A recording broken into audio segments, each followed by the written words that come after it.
Semba kumienu bia yem nyina yema yani enko ho. Ye de ye oman Ghana meka se omom ko manim abrofo no ekobobusi omon no timi ka che ye third world ye developing nation at the point so a developed nation some be underdeveloped and a developing nation de omo kan nyina ne se sabi ye moye ho modiana se ye niema ye so man enko nanim sa enye hwe ye no ntimre bia no se ye hwe se ye beko yanim ewo niema bi ho na ye ntimi nso mfa ho ntoto omo niema ba komenu bi omo ye. I want to tell this afternoon, if you can solve it, it's sometimes prudent to consult someone who couldn't solve it. And kuma minu di ni neni. Say ye de adwuma hye kwakwo uso ntwinsa na so wantimi anya ebi ebe yi na sinche kwakwo wantimi anya. Me a metumi aye no, say de me ba na ye de betena ho a sometimes edu da bia ayana eyobuo na ye nyansa de so se mekokwaku se kwaku na wo na wo ho no mudwumade ya de ama me wo na wo ye. Eniema ba kumienu bi etosi ne no anu nti wantimi anye no wobetimi ama mahunu de na hawo de na ehye wanti antimi ama wanje se mitimi kɔ ne nkyɛn se ya emma problem bi anka me mekomu no wono wo komu dada ena bia wantumi ana wanhunu kwan obefa so apie enti ma me hunu se problem bi se yeden ɛwɔ hɔ ayese kwan amfa so da no obi kɔfa so na wo befa so bia wo so otimbi san se kwan na afa so no se na sotie obeka che kwan de edaso pa na wo kwa won say watu wadwunum wo be careful de na nso wonye careful ti so obi obeka say kwan no eye monchemonka enye kra. So sometimes it's very prudent that nipa want me solve problem bi no why you do be ba so be solve sa problem no na wakɔ ne nkyɛn na yen de ntam ka so man Ghana ba bi egina no yen as people no aya na yen politics nti no sa de me kan yema no masa yen hwɛ bibi te se CA okay hwɛ ye be campaigner ensem bia ya ye keka e de fa yen ho nti se me ba benya tumi na ubon se annam de me kan yen nti na e ma ne ye de nsem ko nipa no. Even in the party no primary at the primary level no ensem bia ye keka tietia ho enu nti no ubon se na ma aye den se be ko nipa ne nkyɛn ubo saa ne ba ba mu a ye opponent na se nipa ne a no oteso no ono ne nsem bi o ka fa ye ho ye nso nsem bi e ka fa ye ho nti ba bia e wosanke ko ne nkyɛn na ye kwaji nimdie no ema enkoso saa se ye kapa wo de enfa the problem of galamsey ensio wonim se na ado dankwa de ye campaign se impuso antimi anko galamsey a odina kunya beto eho okay edintina no kasa Mahama teso na we are having problems with galamsey ema na ado dankwa e de be ye campaign nti bisa ho se ne yenya NDC ano oteso ema galamsey yantimi anko na NPP aba na so no so antimi anko a then mesha NDC pan John Mahama say ene e o say timi ku galamsey this time yemfa ne say wo time na woni mu hwe anasa wo yedu obetumi bia problems ba nti wantumi na ado so gina kire dame to wo gina kire wo hu mu chen obi a ba do tena ho a ne ye to kwakwa ena na ado so yate ne kwakwa enti say wo dondoma ni Mahama san ba ne dia ene na mi susu say uhu problems you want me solve na ado so be ono so antimi solve enka ka galamsey nko ade a anka se ohun so man ye hu ni say nipa baako sabi se kwakwantwi ewo NDC mi 1 PP ana mi 1 PP mi nua agiman ewo NDC a eye ideologies any differ but we are one people and we want one common destination for the country saying never prosper. And now I'm expecting John Dramani Mahama. You see, so you know, man, who so domana. I come from Bianton Chenanado. Those do I know Jawa no years over so galamsa no power went to me and so on. Meaning, sir, and cut to me so on and Cadian Kaibe or plus the power episode back and pay crab on to me. A dientia. We and Canadino. Make a cosi say a true maybe a ye nipano. And nam yen send be a yakanti. Danke buse o man ye be mana kɔ nani man ke be kɔ de no ho no mon kan no se problem be na nya ye so nanka wo de suama problem na wo be face se no ye free ho. We know our problems inside out So for galamsey se ya oman no yenim ye problems ya ye won nyina from NDC MPP omu nyina anim enti sanka ene ne ya empanyimfo a no maba abefa akunwa nei obi a woteso bia the unfortunate thing is say yen oman enam ye kwan fa so ye amanyo sembu ye man ti me ba obi a wo aban mu bia na asa dwumade bi obi a dia ya aban ne pa no de me so aban abanti ne mayi no neno ana make cho say aha yen say ye oman eduru ba bia bon say oman ye twafan agu ba ya ne adwene nyede ema so MPP ba ye no twafan agu because nkrofo CEOs ministers deputy ministers obia wo abama aban so mampanyin ne pa no de ono ba obetwa nagu enti bon so ye ndis ni a ye pam wo mu nyina akogu nchen ebe wi akire no na 50% amoye omanfo no mu na omoye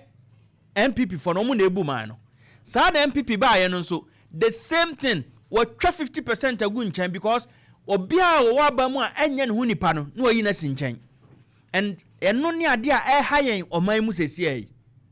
any particular moment of time bia no na obo say ye yi fa gunchen ye yi fa IGP ni yi no we ni yi no because party na okoye no no so yesa but say ye dwene pass oman ye dwene kwankan a ye be say sa ne ma ye yi no hayen papa na no IGP a ye yi no nansen Christian tokunu tete tokunu mo amu Facebook ne metu adwo ne mbe hu pictures bi waya de bia nipa de oya wo ye na ya ebeka Christian tokunu mo amu Facebook sesi an ono ene da so and you can join us wherever you are on Facebook na wo hu yen yohunu sorry tete yohunu IGP currently ya pa no na no ya de bi e mama ni soy on the 2nd of April 2025 be fanse be nanumni eni na wotwe ano ofre IGP sa oma be dia akunwa ni nyina na omo tenase discuss omo personal welfare crime fighting effort any ongoing reforms in the police force and the police service omo problems and nyina person no betenase very good move yohunu ade a waye no very good hwe ohun sam papa wo am Facebook rembe mu be hu na empanyimfo we mu nyina nimdio eno ma di position ni bi pen so omo da so tie kire no enya se sabio no omo adwena wu sabio ba ya na Ghana hanom no ye mra ne ye mra ni nti obi te se kofo yes wadi 8 years onko tranchan ba kofo adwena kura no wo da so timi de ye president nene wo kira me bi buru so enti se opese wo ko anim a opanyini sa no ube pa no ube ko ne nchen akoje sabi nimde ne nyansa and the sia de yohunu ayeyi mani asopa. That's a good reflection of leadership. You paying for your ma being guachiro one way or the other ye womu because of political careless niade. I was expecting something who damn pari or hodie. But man who no champagne for mu kura kwa say waya kokura sabi no crapuma but a many pan who sabi wabesumo mine no who da so hia. Eya ye tse o man opa he ko school kodru sen ne kodru baabi babia wo gina no se political hayi field nkwa de edu babia be yi wasi nchen ba na nimde ne yeden e wo ho se da me ka no na me nhwe sen ka bia me hu dampare wo ho nka efe me nimde nche ye hunu anfre dampare so ofre no so na wa amade a ba de me pese me kani o man ne se pese e ko ye nim a yenjai ye mu atete NDC MPP no so bi ene crop position bi a uni pana okra position no brown ho ase na ko de wadi ayina wadi sa position no anka brown ho ase a anka Dr. Mahmoud Bomiani Akufo-Addo ka se $1 to 4 cedis incompetence no ka bi atama agi unsam na enenam 12 ansa na ko 16 no ka be ko back ko minam kan yo na wo ye ne sen aden enye zo etwimi mu pa. Then we build at the end of the day Ghanaians now musimo pe omu ye no eno na wo ye ho adwuma o eno ena na wo ye ho adwuma now me kan dia ba be sinso say masan ho ade bia me de ba se de me ka me de ba ye ne ayan region ha say Ashanti region and I'm very happy yo hunu ba bia wo bia this anamo wo tu ye no efe eboa yo mpanyimfo we mu nyina ho no mo ma dia GP ni bi pen internet say crimes and then my higher you go to them opanyini mina mo hono mo nua ketwa mo fa ase how ye woman to one ka beda na de adwene na wo ne ekoya nimo by yayama politics achiche yemu. There's this young man me bona baso ono so ye adwuma pa Dr. Frank Amoakohene Ashanti Regional Minister ono so ba ye obo adwuma pa ba bi obia mon kan kire no Dr. Frank Amoakohene bo adwuma. But I want to tell him this. Nijuma dia na wodi no eye likely say e bia nen krofu bi be man problems, and I want him to know this. Dr. Frank Amoakohene we are regional minister enye secret say we NDC abana be na afaw. Enti dia wo ye no bibia wo ye wonso de em say wo no Mark Zuckerberg Facebook se ni nua no wo se de bibia ye bia da social media, that's fine. Ba me mo adwena ba so say de wo ye bia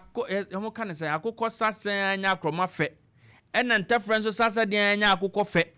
enti wo pa Frank Amoakohene de wo ye bia no ye wo MPP phobia anya omo fe da me kan na kan na china chiro, that's me ha no de wo m no je wo be ye bia no ye MPP phobia anya omo fe da. Sana sabi wu ye bibi na mfa kwampa so e one people NDC phobia mo nka no kra nkyira wo dai be yodum wo de wunyini kase kuma ni tipen 36 years asen and we are young guy wo de but yes ye wo no ye wo obrempona and kan say ye wo hin no obrempon chiase enti nyanyini wo betimi aye enti na dia ma na wo ye na me catch us a position na wugina no, one or two things you need to be mindful of.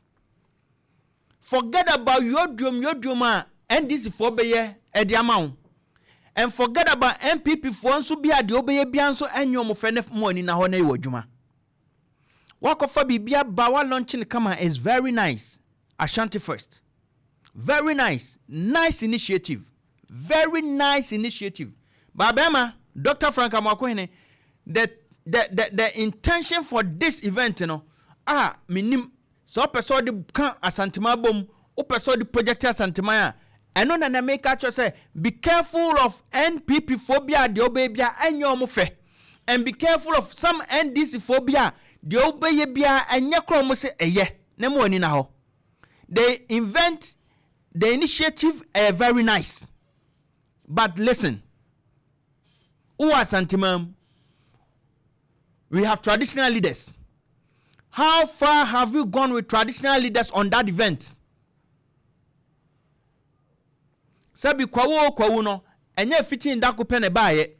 empanyimfo ne so mu bi. Enti I'm asking you, woni empanyimfo atena say on that event ana? If not, revise your notes. Woni empanyimfo atena say, yes, wona wo ye o mampanyin nsia na mu asantima mu a nanso ka hu sa asantima de danso mpanyimfo ho nti bibia ye bia no you recognize the people, the leaders. Na de tosu mienu said the maker no dwuma na wudi no wo ye Ashanti Regional Minister, wo nya the Minister for NDC for nko. Enti event na wo ya NDC for most of NDC for na eyo say kama no no kwane say wo NDC ni o onye NDC ni o kama ade ba kwa mpese o hye no so ne say wo ye minister for the region, enti make sure say you use this event so de beka asantemaya bom anya sa obewie no ade enchichemu na aba. Trust me, there are NPP phobia on my annual mofe, but there are other NPP phobia betimi do ma beka dwumadi no ma na ahyema ama ye nyina hu se ye nipa baako ye no na wieme no ka ho asem. Do proper consultation and my young guys near ye what you're doing. To me, nice initiative. All the stakeholders Nananom panyimfo bi adum pabia panyin bi wom bia no, try and do proper consultation and make this event a success. A nice initiative. Say unya group B supposedly be a MPP no mun promote crowd no say we a normal a natural say I mean won't belong to you no better wachi. But when I'm a person who how a leader you are say Ubema and Kabomum Abba since said the oya no ube we na identity mu aba we why would you better catch Frank Amoakohene doctor na me jina we so ama oforiagiman body welcome or nominated for KMA chief executive Kenzuba yamana kwaba ni enimeya nyame adum ese enya bi ebema dwumadie no kura no pressure yenya nominated I think the assembly members enya den we conk kroman mo de say enya den Kenzuba ena beba be KMA boss mayor chief executive Kumasi Metropolitan Assembly were nominated by the president. Until now, Kumasi Sensem Nano blue light here, Sabi Jato Hoya, a man for near to Twakomusami. Yo meya anka enyem fa how ni nyama emegu regional minister so. No kwa na ekoba. E omuse monso Kenzuba ne na ekoba de by that time ye money di ntimi enka se wo ye bibia. What I say? Na ye nyina yen fire adwemba ko entire ho achi de obi a wodi dwuma bia no yen fa hoden ne bibia nta na chi na won so edwa gina no ma ye nye akesesem na me ye na me wo safon we wait time na dabi obi tan okra wo na wo ye leader. That's how you should behave. We need them person no di ho komonde ba bia wo bia like I'm saying yo hunu Christian Tete hunu IGP ni dioye no nice thing. So frefre IGP amwa ba bedi di suni nyina. Minim